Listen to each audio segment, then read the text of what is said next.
Hello friends, ND tuition ક્લાસમાં આપનું હાર્દિક સ્વાગત છે. મિત્રો, આજે આપણે એક્ઝામ્પલ નંબર 9 જોવાના છીએ. આ એક્ઝામ્પલ નંબર 9 એવું છે કે જેની અંદર પાંગડીનું મૂલ્યાંકનનું આખું ચેપ્ટર બધાય દાખલા આપણા ફરી રિવિઝન થઈ જવાના છે. જેટલી પણ રીતો આપણે શીખ્યા છીએ એ દરેક રીતના દાખલા આપણે એક્ઝામ્પલ નંબર 9 ની અંદર જોવા મળશે. તો આજનો જે વિડીયો છે એ મેગા વિડીયો રહેવાનો છે. તો આવો વિડીયોમાં આગળ વધીએ અને શું છે એક્ઝામ્પલ નંબર 9 જોઈએ. ચલો, હું પ્રશ્નને રીડ કરું છું, પહેલા પ્રશ્નને સમજી લઈએ. ઉદાહરણ નંબર 9. હરપાલ, રાજેશ અને જયેશની પેઢીની માહિતી નીચે મુજબ છે. ધંધાની મિલકતો 10 લાખ, ધંધાના દેવા 2 લાખ, અપેક્ષિત વળતરનો દર 10% અને નીચે આપણને 5 વર્ષનો નફો આપેલો છે.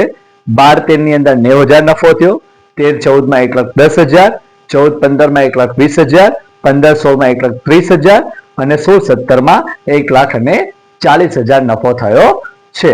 હવે નીચે આપણને જુદા જુદા પ્રશ્નો આપેલા છે. એ પ્રશ્ન આપણે 1 by 1 સોલ્વ કરવાના છીએ. પહેલો પ્રશ્ન છે, પેઢીની પાંગડી છેલ્લા 5 વર્ષના સરેરાશ નફા જેટલી ગણવી. અહીંયા કહે છે કે પેઢીની જે પાંગડી છે એ સરેરાશ નફા જેટલી ગણવી, એટલે આપણે અહીં સરેરાશ નફો શોધવાનો છે. તો પહેલી પદ્ધતિ છે એ સરેરાશ નફાની પદ્ધતિ છે. સરેરાશ નફાની પદ્ધતિ. ઓકે, તો સરેરાશ નફો શોધવાનું સૂત્ર શું છે? સરેરાશ નફો બરોબર કુલ નફો ભાગ્યા વર્ષની સંખ્યા. કુલ નફો ભાગ્યા વર્ષની સંખ્યા. તો અહીંયા આપણને નફો આપી દીધો છે. હું આખો નફો જે છે એનું ટોટલ જ લખીશ, આપણે ક્વેશ્ચનમાં જોઈ શકીએ છીએ. 90,000 વત્તા 1,10,000 વત્તા 1,20,000 વત્તા 1,30,000 વત્તા 1,40,000. તો જવાબ આવે છે 5,90,000. તો કુલ થાય છે 5,90,000. એને આપણે કુલ વર્ષથી ભાગીશું, એટલે 5 વર્ષ આપ્યા છે તો 5 વર્ષથી આપણે એને ભાગી લઈએ, ભાગ્યા 5. તો સરેરાશ નફો થાય છે 1,18,000 રૂપિયા. 1,18,000 રૂપિયા. હવે પ્રશ્નની અંદર આપણે કહી જ દીધું છે કે જેટલો સરેરાશ નફો છે એટલી જ આપણે પાંગડી ગણવાની છે. તો અહીંયા પાંગડી પણ કેટલી થઈ જશે? 1,18,000 રૂપિયા. ચલો, આ થઈ ગયો આપણો પહેલો પ્રશ્ન. બીજો પ્રશ્ન શું છે? સરેરાશ નફાના 3 વર્ષની ખરીદીને આધારે. હવે જે સરેરાશ નફો આવ્યો છે એને આપણે 3 વર્ષની ખરીદીનો ઉપયોગ કરીને પાંગડીનું મૂલ્યાંકન કરવાનું છે. તો આ જ નફાનો ઉપયોગ કરીશું, માત્ર સૂત્ર બદલીશું. તો પાંગડી બરાબર, આ આપણો બીજો પ્રશ્ન. પાંગડી બરાબર સરેરાશ નફો ગુણ્યા ખરીદીના વર્ષ. તો સરેરાશ નફો આવે છે 1,18,000 ગુણ્યા ખરીદીના વર્ષ કેટલા કીધા? 3 વર્ષ. 1,18,000 ગુણ્યા 3 તો આવે છે 3,54,000. 3,54,000. તો આ થઈ ગઈ આપણી પાંગડી અને આ થઈ ગયો આપણો બીજો પ્રશ્ન. તો આપણા પહેલો અને બીજો પ્રશ્ન સરેરાશ નફાનો પદ્ધતિનો છે, જે આપણે સોલ્વ કરી દીધો છે. ચલો હવે ત્રીજા પ્રશ્ન પર જઈએ. આઈ હોપ કે આ બંને પ્રશ્નમાં સમજ પડી હશે.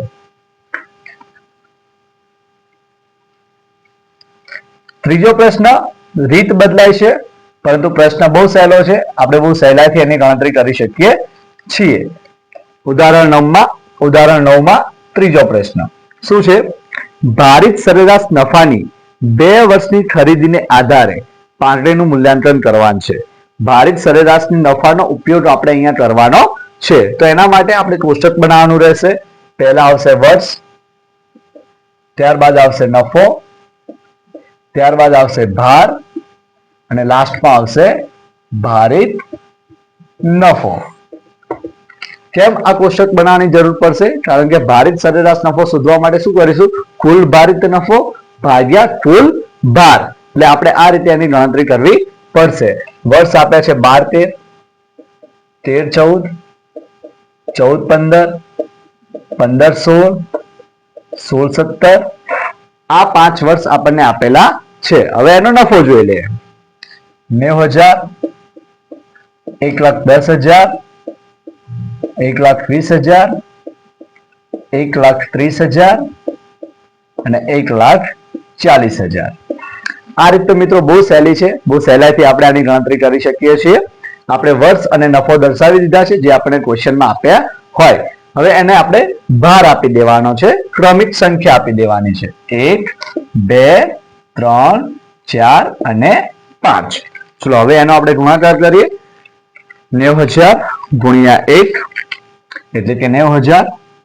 બહુ સહેલું હતું તેમ છતાં મેં કેલ્ક્યુલેટરમાં કર્યું, કારણ કે પછી છેલ્લે હું જીટી નો ઉપયોગ કરીને ટોટલ સરળતાથી મેળવી શકું.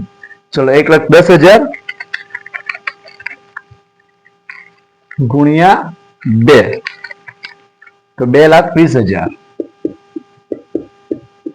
ચલો ત્યારબાદ 1,20,000 ગુણ્યા 3 3,60,000. ચલો ત્યારબાદ 1,30,000 ગુણ્યા 4 5,20,000. ત્યારબાદ 1,40,000 ગુણ્યા 5 તો 7 લાખ. હવે જીટી યુઝ કરીશ એટલે આ બધાનું ટોટલ આવી જશે તો 18,90,000 રૂપિયા.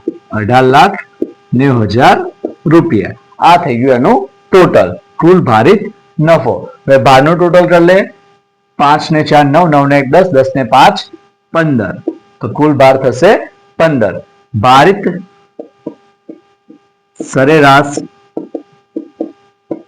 નફો તો કુલ ભારિત નફો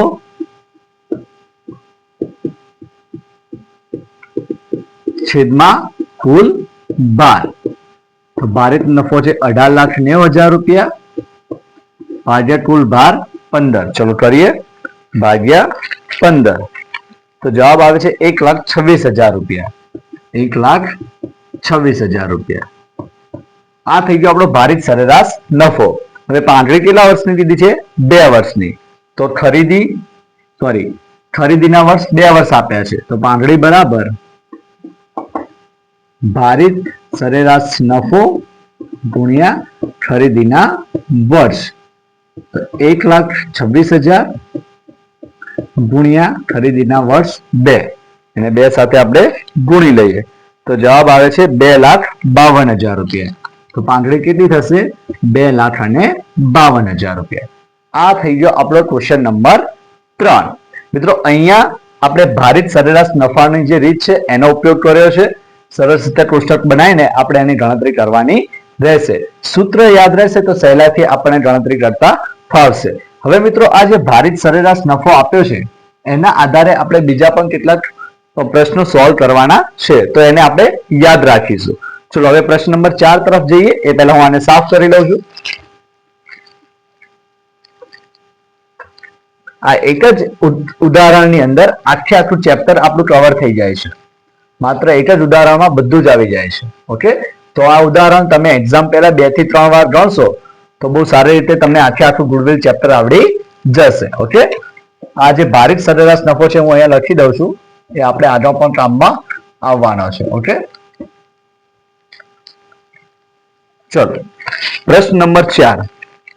અધિક નફાની 4 વર્ષની ખરીદીને આધારે. હવે અધિક નફાની પદ્ધતિથી આપણે પાંગડી શોધવાની છે. હવે અધિક નફાની અંદર આપણે એક જગ્યાએ સરેરાશ નફાનો ઉપયોગ કરતા હતા. એની જગ્યાએ અહીંયા આપણે કહી દેવામાં આવ્યું છે કે આપણે ભારિત સરેરાશ નફો વાપરવાનો છે. એટલે એને ફરીવાર ગણતરી કરવાની નથી, માત્ર અહીંયાથી લખવાનો છે. ચલો અધિક નફો તો એના માટે તો આપણે કોષ્ટક બનાવવાનું રહેશે. ક્રમ,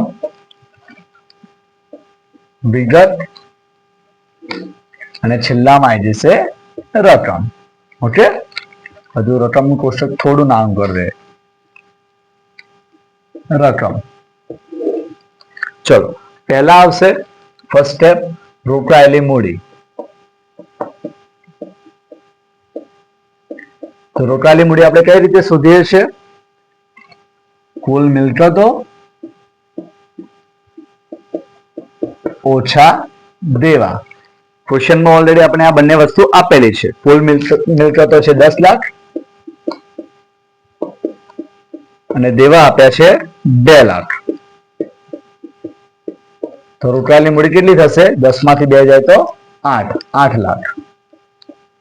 ત્યારબાદ આપણે અપેક્ષિત વળતરનો દર દર્શાવીશું. બીજું, અપેક્ષિત વળતરનો દર કેટલા ટકા આપેલા છે? 10%.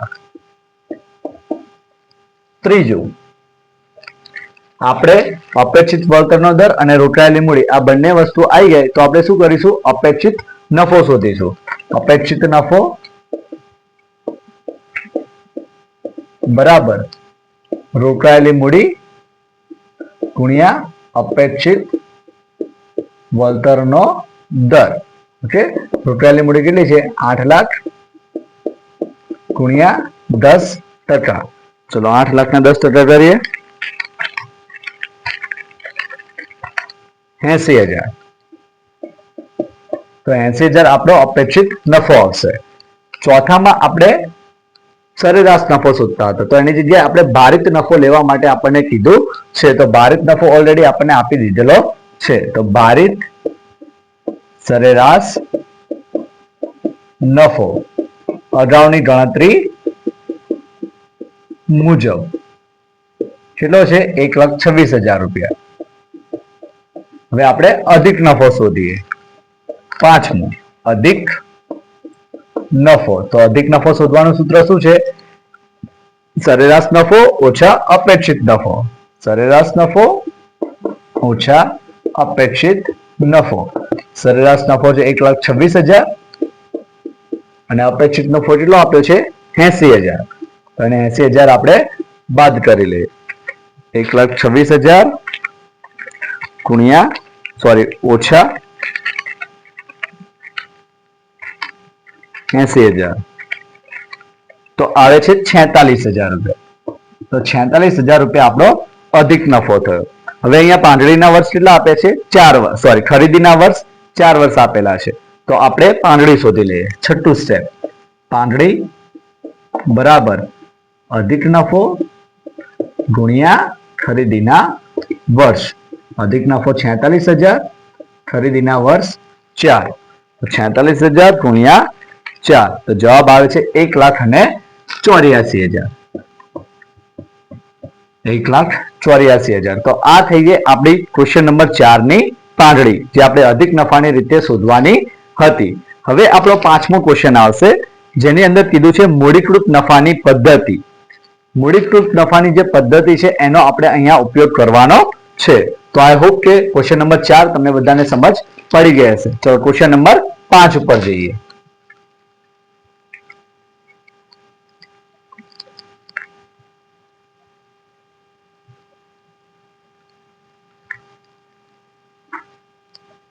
આ જ વસ્તુ વિદ્યાર્થીઓ સામે બેઠા હોય ને ભણાવવાનું હોય ને તો બહુ મજા આવે.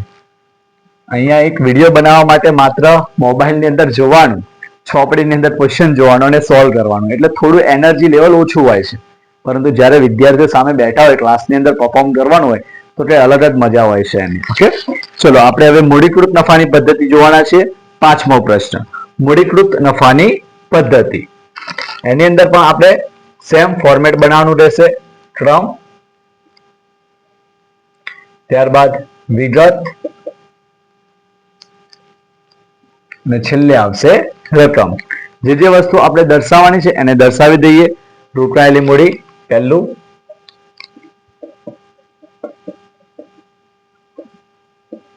ઓલરેડી આપણને ખબર છે કેટલી છે? 8 લાખ. તમારે મેન્શન કરવું હોય તો ફરી તમે મેન્શન કરી શકો છો. બીજું, અપેક્ષિત વળતરનો દર.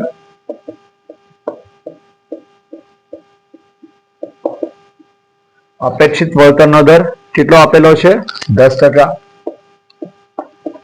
ઓકે, અપેક્ષિત વળતરનો દર 10%. ત્રીજા સ્ટેપમાં આપણે સરેરાશ નફો શોધવાનો હોય છે. ઓકે, તો અહીંયા સરેરાશ નફાની જગ્યાએ આપણે ભારિત નફો લઈએ છીએ. તો ભારિત નફો લખી દઈએ. ભારિત નફો અગાઉની ગણતરી મુજબ કેટલો છે? 1,26,000. ઓકે, ત્યારબાદ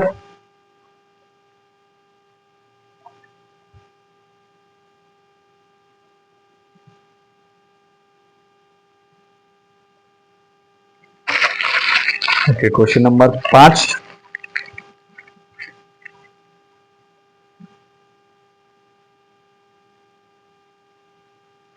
ઓકે, હવે આપણે ભારિત નફો મળી ગયો છે એટલે ચોથા સ્ટેપ પર જઈશું. તો ચોથા સ્ટેપ ની અંદર એને મૂડીકૃત કરીશું એટલે મૂડીકૃત નફો. તો એનું સૂત્ર શું છે? ભારિત નફો ભાગ્યા અપેક્ષિત વળતરનો દર ગુણ્યા 100. ભારિત નફો કેટલો છે? 1,26,000 છેદમાં 10 ગુણ્યા 100. ચલો, આ 0 નો લોપ આ 0 નો લોપ થઈ જશે. 1,26,000 ગુણ્યા 10 તો આવે છે 12,60,000 રૂપિયા. 12,60,000 રૂપિયા એ આપણો મૂડીકૃત નફો થશે. અને લાસ્ટ પાંચમો સ્ટેપ શું કરીશું? પાંગડી. તો પાંગડી માટેનું સૂત્ર શું છે? રોકાયેલી મૂડીકૃત નફો ઓછા રોકાયેલી મૂડી. તો 12,60,000 ઓછા આપણે 8 લાખ કરીશું.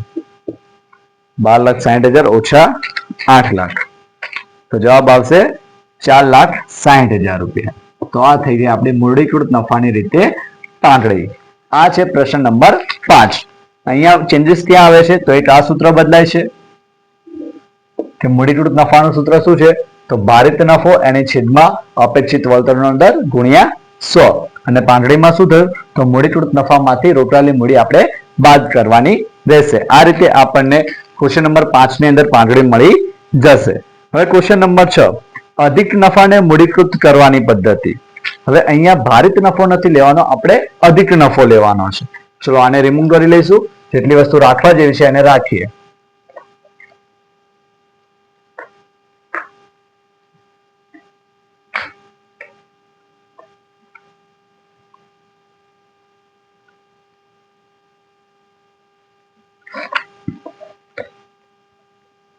અહીંયા આપણે ક્વેશ્ચન નંબર 6 આપણો છેલ્લો ક્વેશ્ચન જોવાના છીએ, જેની અંદર કીધું છે કે અધિક નફાને મૂડીકરણ કરવાની પદ્ધતિ ભારિત સરેરાશ નફાને આધારે પાંગડી આપણે શોધવાની છે. અધિક નફો એ આપણે ભારિત સરેરાશ નફાને આધારે જ શોધીશું. એ આપણે ઓલરેડી અંદર મેન્શન કરેલું છે કે ભારિત સરેરાશ નફાનો ઉપયોગ કરીને જ આપણે અધિક નફો શોધવાનો છે. ચલો ત્રીજું સ્ટેપ, ભારિત સરેરાશ નફો ઓલરેડી મેં લખેલો છે 1,26,000. ત્રીજા સ્ટેપમાં નહીં આવે. ત્રીજા સ્ટેપમાં આપણે અપેક્ષિત નફો લઈશું. અપેક્ષિત નફો બરાબર રોકાયેલી મૂડી ગુણ્યા અપેક્ષિત વળતરનો દર. તો એ જવાબ આવશે આપણે 80,000. 8 લાખના 10% કરીશું એટલે 80,000. ત્યારબાદ ભારિત નફો જે અગાઉની ગણતરી મુજબ લેવાનો છે, જે છે આપણો 1,26,000. ઓકે, હવે આપણે લઈશું અધિક નફો. તો અધિક નફો એટલે ભારિત નફામાંથી અપેક્ષિત વળતરનો દર અપેક્ષિત નફો બાદ કરીશું. 1,26,000 ઓછા 80,000 તો જવાબ આવશે 46,000. હવે આ 46,000 ને આપણે મૂડીકૃત કરીશું. તો મૂડીકૃત નફો સેમ જે સૂત્ર આપણને આપ્યું છે જ, અધિક નફો છેદમાં અપેક્ષિત વળતરનો દર ગુણ્યા 100. અધિક નફો કેટલો છે? 46,000 ગુણ્યા 100 ભાગ્યા 10 તો જવાબ આવશે 4,60,000.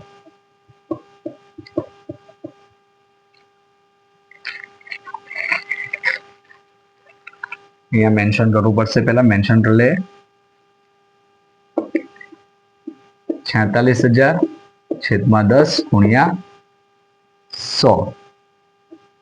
0 નો લોપ 0 નો લોપ તો આવશે 4,60,000 રૂપિયા. તો આ 4,60,000 રૂપિયા શું થઈ ગયો આપણો મૂડીકૃત નફો. ઓકે, અને એની અંદર કોઈ ચેન્જીસ નહીં રહે. જે આપણો મૂડીકૃત નફો છે એ જ આપણી પાંગડી બની જશે. એટલે આપણી પાંગડી પણ શું થશે? 4,60,000 રૂપિયા. આ છેલ્લામાં થોડું ડાઉટ હતું એટલે પછી મારે એક્ઝામ્પલમાં જોવું પડ્યું. આઈ હોપ કે તમને આ એક્ઝામ્પલ નંબર 9 જે છે એ પૂરેપૂરું સમજ પડ્યું હશે. એકવાર આખું એક્ઝામ્પલ તમે 2 થી 3 વાર સોલ્વ કરશો તો દરેક ક્વેશ્ચન બહુ સહેલા લાગશે અને આખા ચેપ્ટરનું રિવિઝન થઈ જશે. પ્લીઝ વિડીયોને લાઈક કરજો, શેર કરજો. કોઈ બી ડાઉટ હોય પ્લીઝ કોમેન્ટમાં જણાવજો. Thank you.